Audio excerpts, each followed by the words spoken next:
What's the motherfucking deal, man? Welcome to Saw Sports. It's your boy Honcho, man. We got a lot to talk about when it comes to these Texans, man. There's something we're gonna start doing called the Texans Talking Points. Video I meant to drop earlier this week. I didn't feel like talking about them, but we're gonna get into that. Make sure if you want a deeper discussion, you want to kick it with the Roundtable, make sure you come and join the Patreon at the $5 tier or higher, or become a member of the channel at the Super Saucy tier or higher. But man, let's stop wasting time. Y'all already know what it is. We got to get into the top 5 Texans talking points for this week. Let's go.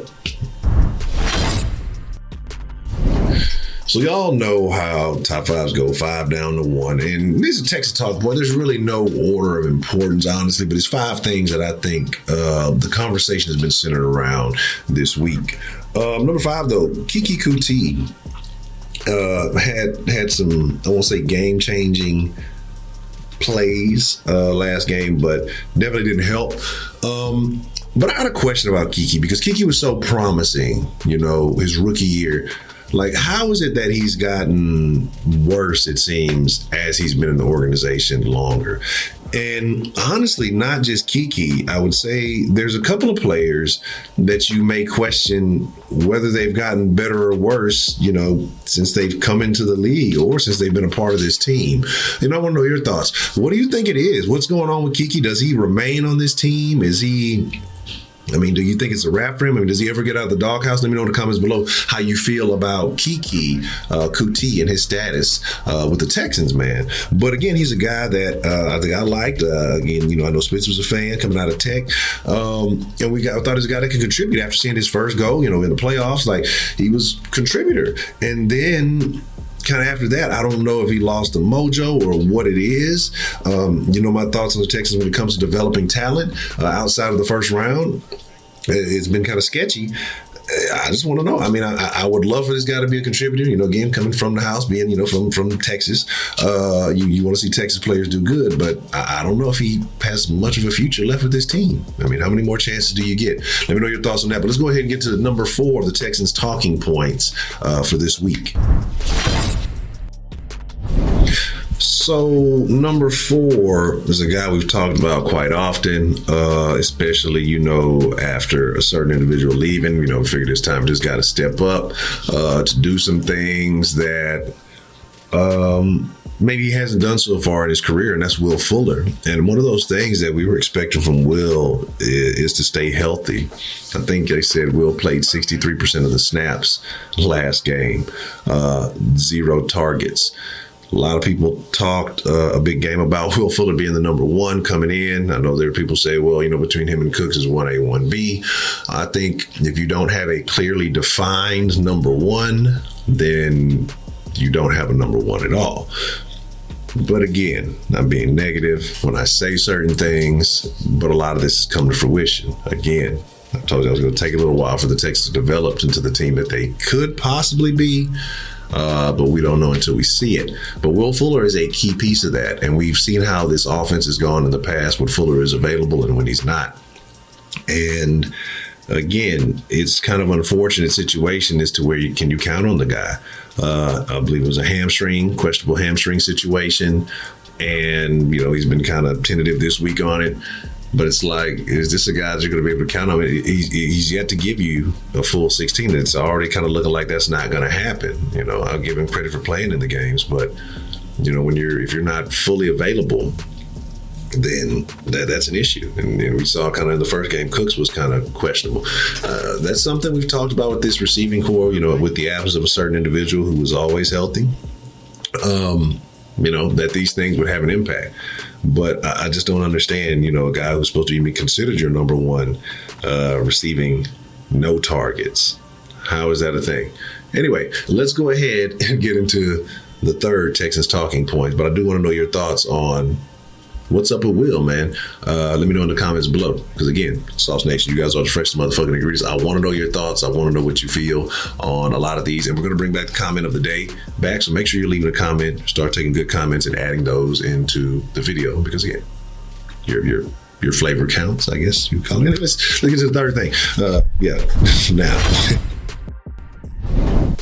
So the number 3 thing with this team, and it's something I said, I've been talking about with all the coordinators and everything, all the moving pieces,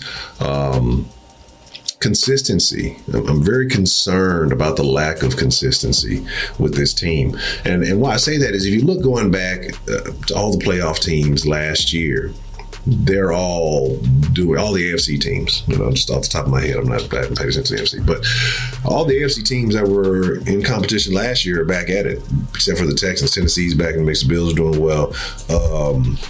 Where I know Kansas City and the Ravens, what's going on with them. But the Texans have the worst record of any of the teams that made it into the playoff. Like, that should be concerning, at this point, because that was an advantage I knew the Ravens had. That was an advantage I knew that Kansas City had, bringing back guys who were part of a successful run, and, keeping that core together as opposed to going and blowing everything up. And trying to recreate that, the Texans were going to struggle. But the fact that these coaches are so comfortable with this lack of consistency, I mean, it's always something in some form of the game. So that's my biggest concern, because this Pittsburgh game is not going to be easy, and the Texans have a tendency to make games that shouldn't be tough a little tougher than they need to be. They have to get out of this slump, and they have to get out of it quickly, because after that, they can't afford many blunders if they do stumble to 0-3, or even with starting out 0-2, the seeding. And I mean, I know there's extra playoffs and all this other stuff, but do you want to be that team? They got to do better. They have to tighten up. And I hate to use that phrase, but they got to get it together and quickly. So the lack of consistency with the Texans concerns me. And if they don't get it right soon, and they don't get some of these pieces gelling soon, it's going to be a problem. And you might as well throw the season away. And I'd hate to say that. But let's get into the second of the Texans talking points for this week. And again, hit that comment section. Let me know what you think on each one of these. I really, truly want to know what you feel. And again, we'll try to get some of these comments up for comment of the week, and maybe more to comment of the week. We can do something a little different with that. But anyway, let's get to the number 2 thing now.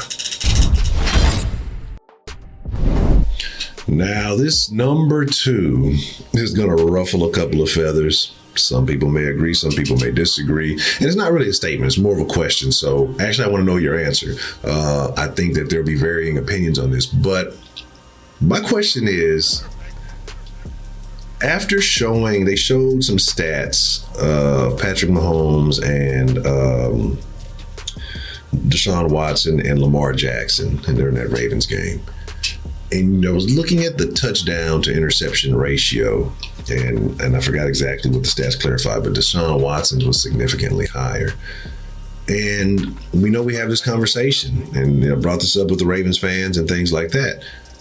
Is Deshaun Watson really in the elite conversation? Now, I think there's multiple factors into this. You have coaches for Lamar and Patrick who saw what their skill set was and catered to that.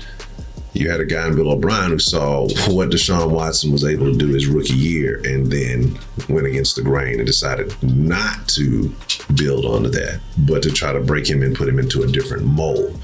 Then you also see them go and take away, weapons. It took a minute to get proper protection. And I think there's a lot of factors in this. So I'm not going to say it's all on Bill O'Brien, but I think that you have to take into account the organizations, the history of the organizations, the coaches involved in this conversation, and then look at the players and what they're dealing with. Because it's very easy. And I said, stat sexuals, they'll go and they'll just look at the numbers and tell you, oh, this is this and this is that. I'm not real keen on stats and this like analytics and all. Like, it's cool if it works. It sounds really good when it works in your favor. But in reality, I think it's dumb. The eye test. The eye test is all you need to know. Any given game, the eye test is what matters more than these stats. Like, that's just a conversation to have.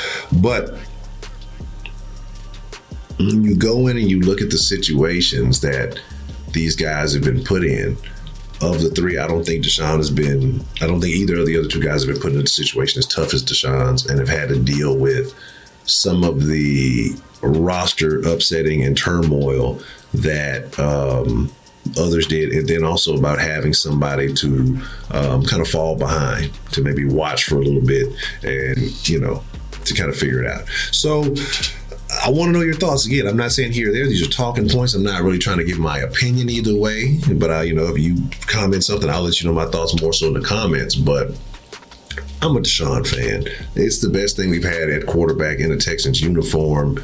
but I think there's a lot of factors that you can pin on him, but I think there's a lot of factors that, the organization itself.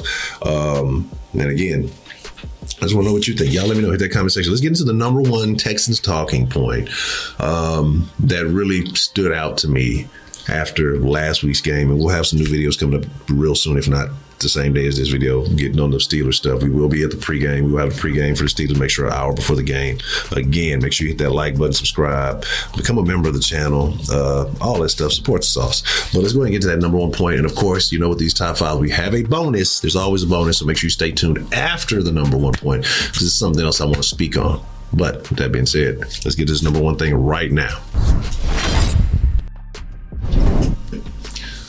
All right. So the number one thing, and this is something that I felt was going to be an issue when Hopkins was gone, and we've talked about locker room battles and ego with individuals on this team and things like that. But what I've noticed last year, especially this year, even more so, it seems to start off, is the lack of leadership on this team. And I want to point out the guy, especially because he's been here probably the longest, has probably the biggest name with that amount of tenure, and that's JJ. And some of you are going to get your panties in a wad, go kiss your grandmother, because I don't want to hear it. For all the praise that we levy on this guy for everything, for the stat sheet stuff, and I love it. It really hasn't amounted to much, but a lot of personal accolades, and that's cool. It's cool to have that associated with the Texans' name. I'm not knocking that, but my thing is, a lot of people like to say JJ's a leader on this team. I've never felt that way. I felt like JJ is, aware of his brand, and he's a damn good player. But I think it's more JJ than other stuff. And if you agree or disagree, again, hit that comment section. We can argue about it. But again, this is not to take away anything that, he's contributed to this team as far as historically. But the way he handled the rookie publicly, to me, was a sign of something, because a real leader knows how to handle, especially if you've been in the league that long, to be a veteran of that type. Like, you don't lambaste, you don't air them all out in the public eye. I guarantee you that's created a rift between that rookie and JJ. He doesn't respect JJ for that. You understand too, like, if you're a little older cat like me, and especially these young cats, a different breed. Like, even who was it that came out? It was the guy from the Titans a couple of years back, was basically saying that you can't talk to these young cats the way that you used to. You used to, like, you could lash out at players and they would respect it and understand. Like, now these younger players and things like, they shut down. Like, so I guarantee you that's going to be a problem. I won't say like there's going to be a fight or some shit like that, but I guarantee you, like, that the rookie lost a lot of respect for JJ for that. You know what I'm saying? When JJ's out here celebrating celebrating fucking sacks down by a couple of touchdowns, and you posing and doing all this other shit, like that same stupid shit they used to do last year. They would get sacks and they fucking do that goofy ass rock star thing, and you're getting your ass fucking blown out. You know what I'm saying? Like, that's a lack of leadership. Like, be aware, because again, especially, I think JJ's the most brand aware person in the world. Like, he knows everything that's going on, where the cameras are, where to be at. So, like, you also know he knows the fucking score and what he's down by. So to me, like, that shit was dumb. Like, you're out here doing goofy ass shit, and the rookie did something dumb, but I respect the rookie more because that was some shit out of passion. Like, shit, show me somebody on this fucking Texans team has some fucking fight even when you're down. Like, I'd rather see a motherfucker throw the punt, like, be passionate about some shit than fucking getting blown out and you celebrating individual accolades or an individual successful play. Like, come on, man. That's why I say it's a lot of leadership. And then again, like with this wide receiver, like, who's the leader of that group? You know what I'm saying? Like, Deshaun, of course, is the leader of this team. But I think having a guy like Hopkins, you have, you got generals and lieutenants and sergeants and all that other shit. I don't know all the rankings, but, everybody has a place, you know what I mean? And having that veteran guy who's been here for a few years, or, is that dude, he's supposed to kind of keep certain things in line. And I don't feel like this team has that. Like, I don't feel like there's that guy. Like, there may be somebody who stands and gives the speeches for the game, but I don't know if there's that guy on the team. But y'all let me know if you think different. But let's kind of get into a bonus thing, right? And it's not just all the roast on JJ on that, because that's, I think, across the team wide.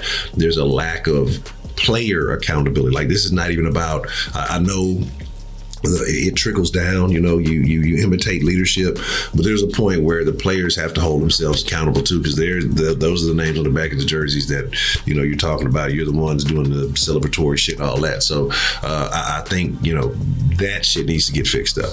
But again, like I say, stay tuned for the bonus talking point right after this. So but again, so I don't know. Y'all let me know. Hit the comments, stay tuned for something, whatever. Right now. Y'all already know, shameless self-promotion. Before we get into the bonus point, make sure you're following Sauce Sports on all the proper social media. Sauce Sports HTX on Instagram, Twitter, Facebook group. Links all in the description below if you need it. You want to support the channel, streamlabs.com, get the Cash App, all those other things, super chats, all of it, greatly appreciate everybody supporting the channel. Patreon.com. And join at any tier, $5 tier or higher, become a part of the Discord. We go live during the game, we play the games, and then we watch the games together. So if you want to be a part of that, you know what to do. And son of a gun, super saucy tier on YouTube. If you want to have access to all the emojis, the special, things in the chat, the live chats, and also have access to the Discord. So with that being said, let's get to the bonus point right now. So like I said, I was originally going to record this video like on Tuesday. It's Friday now, but I'm sure a lot of it has calmed down since then. But at this point, the Texans are looking terrible, right? But it's not time to panic. Again, tougher part of the schedule. I do think Pittsburgh may be a little tougher than I thought they would be to start the year off. But once I think they get past, like I say, week 4, it'll line up. 2 things will be working for them. One, a quarter of the season will be out the way. Your newer coordinators, your play callers, whatever you want to call it, they're going to have a little bit more experience under their belt, and they'll have played some of the best talent and the best teams in the league. So I won't say things get easier from that, but that's good experience to have, right? Again, a couple of years under your belt, way better. But again, so I expect them to kind of get a few wrinkles out. With that, that gives the team a little more time to mesh. So some of these newer pieces, newer receivers, guys find their role. And again, like I say, you're not facing as tough of teams later in the schedule. You got a couple of them that may still cause a problem, but I mean, this early slate was a gauntlet for the Texans. So it's not time to panic. Even if they end up falling to Pittsburgh, again, like I said, you can still, if you come out 3-1 at the beginning, 1-3 at the beginning of the season, you can still bounce back. It's very doable. But again, that's dependent on the Texans finding their groove after about game 4. So y'all calm down, y'all chill out, be mad, bitch, complain, fuss. I'm gonna do it, but it ain't time to panic yet. I'll let y'all know when it's time to panic. But it's ugly. It's embarrassing. And the last 3 times you've seen the Texans take the field, they've gotten their asses handed to them by fucking double digits. So you hate to see it, but it is what it is. Appreciate y'all watching the video. So I'm gonna do y'all be cool like y'all be cool. Y'all the freshest ingredients in the world, but most of all, y'all stay saucy. I'm out. Perfect.